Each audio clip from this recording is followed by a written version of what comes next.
الشيطان الرجيم بسم الله الرحمن الرحيم الحمد لله والشكر لله هو خالقنا ورازقنا ولا نعبد إلا إياه والصلاة والسلام على النبي المرسل سيد الكونين الثقلين حبيبنا محمد وعلى آله وأصحابه والتابعين بهم بإحسان وعن العلماء المتقين وعن الأولياء الصالحين المشايخين المتقبلين من أعمالنا الفاتحة بسم الله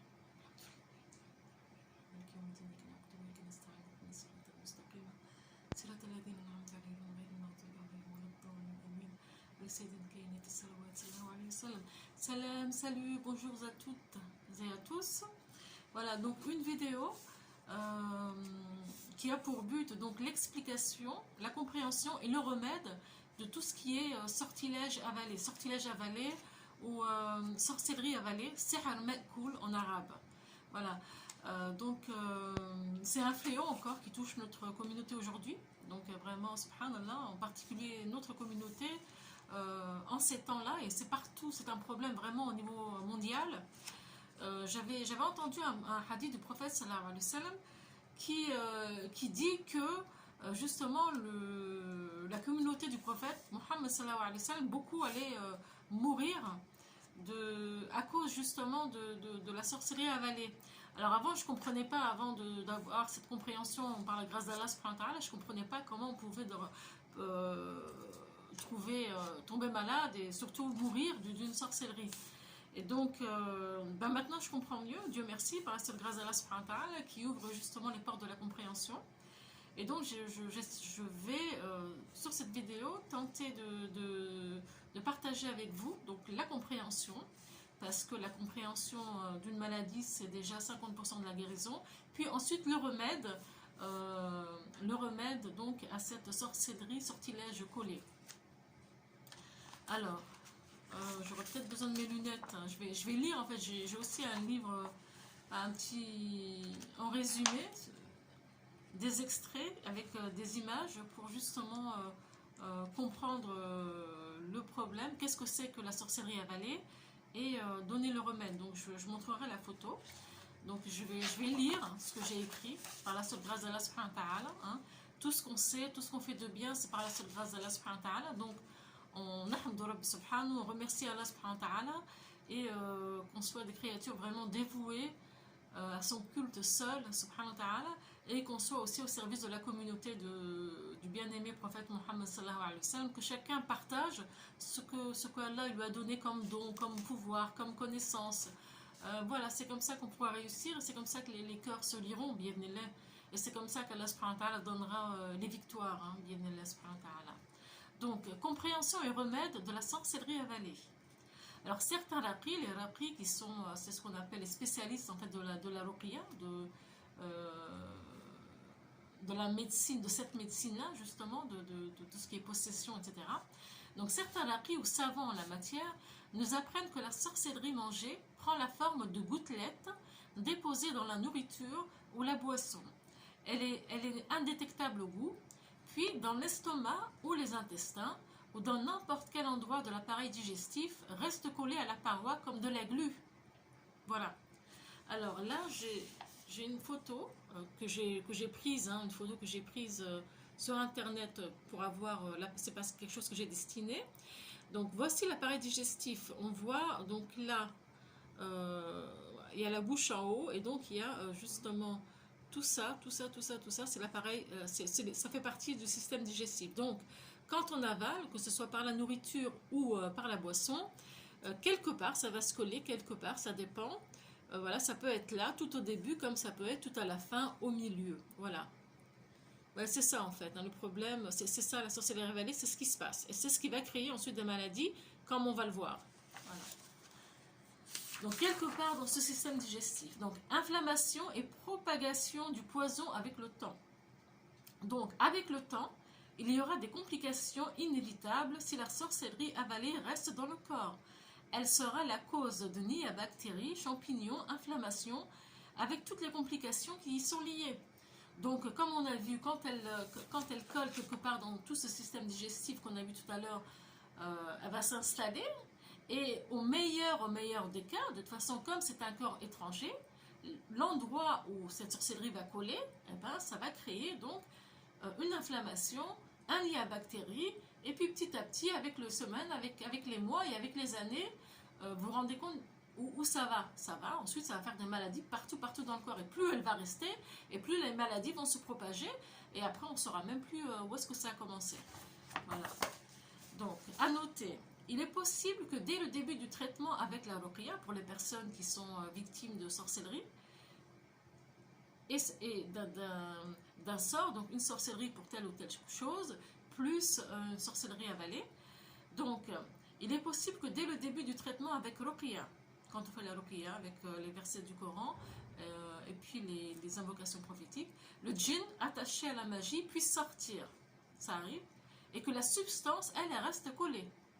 Il faudra donc continuer le traitement pour décoller et faire sortir cette substance afin d'arrêter les infections et maladies liées. Voilà. Si par exemple, il y a un djinn qui fait partie de la sorcellerie qui est attaché à cette sorcellerie qui a été avalée, il est possible des fois avec la ruqya que le djinn arrive à s'extraire, à sortir, mais que la substance, elle reste collée. Donc, même si le djinn n'est pas là, les maladies et la substance qui reste collée va créer les maladies, les inflammations, etc. Tous les troubles que ça peut faire, elle sera là. Donc, il faut vraiment soigner ça. La sorcellerie mangée ou bue, ou même le poison envoyé, quand il ou elle est installée, va créer un nid à bactéries qui va ensuite se propager dans le corps en causant des dégâts et des maladies telles que brûlure d'estomac, côlon irritable, inflammation et maladies du système digestif, maladie du foie, maladie de la peau, infection répétée de la bouche, de la gencive, voire perte des dents, mauvaise haleine, inflammation, diverses nausées, vomissements, nœuds ou boules dans le ventre, gaz, piqûres, etc. etc. Et tout ça, plus ça va rester, plus ça va en fait créer d'autres maladies. Ça va empirer parce que ce sera des bactéries, des champignons, etc., etc. Donc la maladie va se propager et va empirer. Ces difficultés sont souvent permanentes et les causes exactes de ce dysfonctionnement restent médicalement inexpliquées. Notons aussi que la sorcellerie peut être mangée accidentellement si celle-ci était destinée à quelqu'un d'autre et donc la personne aura les symptômes liés à la substance avalée mais pas les symptômes du mauvais sort jeté. Voilà. Donc c'est ce qu'on disait tout à l'heure. Là, en gros, c'est qu'en fait, une fois qu'elle est installée, comment on peut suivre, surtout dans les débuts, quand elle vient de s'installer, et que donc ça commence à créer une inflammation, etc. C'est souvent là où on a toujours mal que se trouve en fait cette sorcellerie collée. Voilà.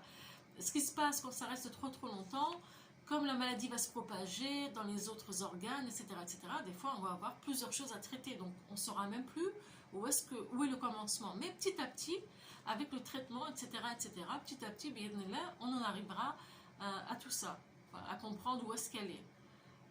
Bien aimé. De toute façon, avec normalement ce qui est prévu, donc le remède, etc. Donc c'est fait justement pour décoller tout ça. Voilà. Bien aimé. Donc là, il y a une autre photo du système digestif avec des petits points. Je ne sais pas si vous allez pouvoir les voir. Non, c'est pas très clair. Non. Je voulais montrer en fait comment ça se propage un peu partout. Voilà, par exemple, si elle est collée par exemple sur le haut, bien souvent, vu qu'il y aura les champignons, les bactéries, etc., ça va commencer, donc on aura souvent mal à l'endroit même, et puis on va commencer à avoir des allergies, vers le haut plutôt, pour un commencement, des problèmes d'allergie, perte de dents, perte de gencives, des fois problèmes de vue, etc., parce que la maladie a tendance à monter vers le haut. Donc tout ce qui est bactéries, tout ce qui est champignons, tout ça monte vers le haut, et donc il y aura ces symptômes-là. Dans le début, mais après, comme toujours, ça se propage dans tout le corps, il y aura plusieurs autres maladies. Et quand c'est vers le bas, ça va commencer de l'autre sens. Donc ça dépend vraiment où est-ce qu'elle est située. Voilà, dépend de comment ça va se propager aussi, puis l'état de santé de chacun aussi. Voilà. Donc, décollage et remède. Si douleur au niveau de l'estomac, si par exemple vous avez voilà, une douleur toujours constante depuis le début, une boule comme ça au début de l'estomac ou quelque part d'autre dans le système, etc. Donc il y a ce qui est bien de faire toujours, de toute façon pendant toute la période de traitement, il faudra utiliser tout ce que je vais dire là. De toute façon. Et la hijama fait partie des remèdes clés pour ça. Voilà. Et bien après, Allah il guérit comme il veut. Hein. Allah, s'il exauce un doua, il guérit avec ou sans les causes. Par contre, on est dans un monde à cause et effet. Donc, on fait les causes et on invoque Allah subhanahu wa ta'ala et Allah fera comme il veut. C'est possible que dès la première fois vous guérissiez, c'est possible que Allah subhanahu wa ta'ala attend de vous de la persévérance, de la patience, etc. etc. Donc, hijama ciblé, point lié aux maladies de l'estomac. Si par exemple vous avez des douleurs à l'estomac, bien sûr, donc il y a des points, pour ceux qui connaissent la hijama, il y a des points pour chaque maladie. Donc, les points liés aux maladies de l'estomac, plus hijama sur la douleur constante. Là où vous avez toujours mal, en général, c'est là que se trouve la sorcellerie avalée. Et donc, le fait de vider, de faire la hijama, donc ça va enlever tout ça, ça va enlever beaucoup de cette inflammation, de tout ce qui entoure cette pourriture en fait, hein, qui s'est créée. Donc déjà, ça soulage beaucoup. Et quand vous êtes soulagé là, ça diminue aussi l'effet, les effets en fait de cette... les effets dans le sang, les effets dans le cerveau, donc le changement de comportement, etc., etc., qui sont liés à tout ça, parce que le corps c'est un, même le comportement, les émotions, etc., tout passe dans le sang. Donc ça va aussi dans le cerveau, ça va passer aussi dans l'humeur, donc la façon de voir les choses, etc. etc. Donc vraiment, c'est un bienfait immense. Voilà, il y a ça. Donc hijama, ça c'est quelque chose, de toute façon, il faudra pendant tout le traitement, il faudra faire tout ça, tout ce que je dis. Voilà. Donc, costus indien, vérifiez de ne pas être allergique à l'aide d'un petit essai, à toute petite dose. Vous essayez comme ça un petit peu. C'est très très amer. Hein.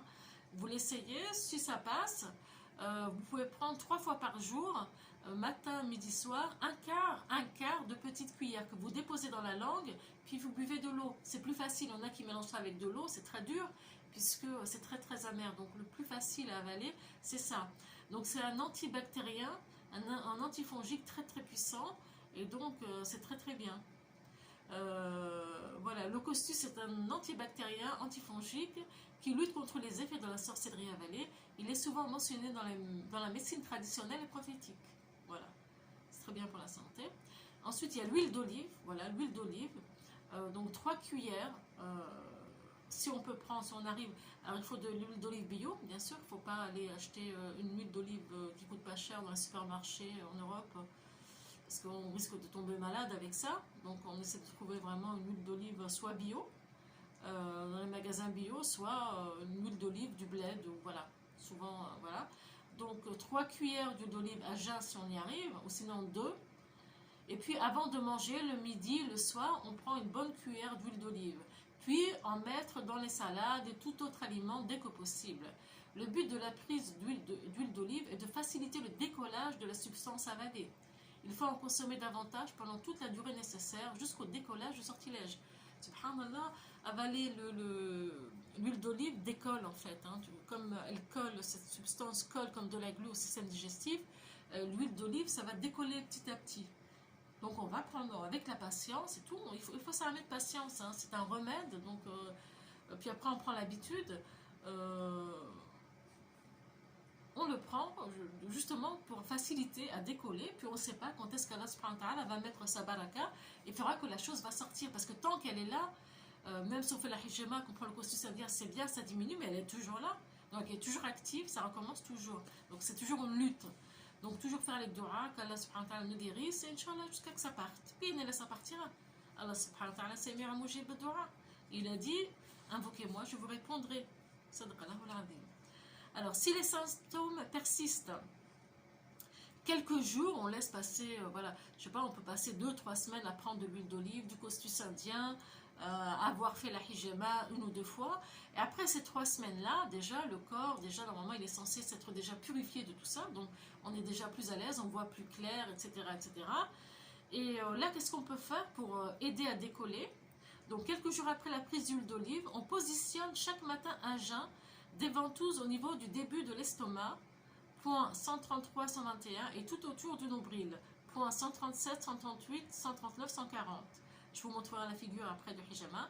Puis hijama sèche, c'est-à-dire on fait une hijama tout seul, avec les ventouses, vous voyez, on a les ventouses, comment ça s'appelle, on a les pistolets avec les ventouses, on positionne tout autour du nombril, dans le vide, comme ça, sans une hijama sèche, c'est-à-dire on va pas utiliser la lame, et on va les poser, on va tirer avec le pistolet, on va laisser quelques minutes, 3-5 minutes, et puis on retire les ventouses, et puis on refait ça pendant 30 minutes. On laisse les ventouses pendant 30 minutes, on pose les ventouses, pendant 3-4 minutes, ensuite on les enlève, ensuite on les remet, on fait ça pendant à peu près 30 minutes, ce qui fait que ça va aider à décoller en fait, avec l'huile d'olive, avec le couscous indien, avec tout ça, ça va aider à décoller la substance. Moi, par la seule grâce d'Allah, je pratiquais la hijama et franchement, ça marche, hein, ça marche. Il faut de l'endurance, mais ça marche. Subhanallah, on ne sait pas.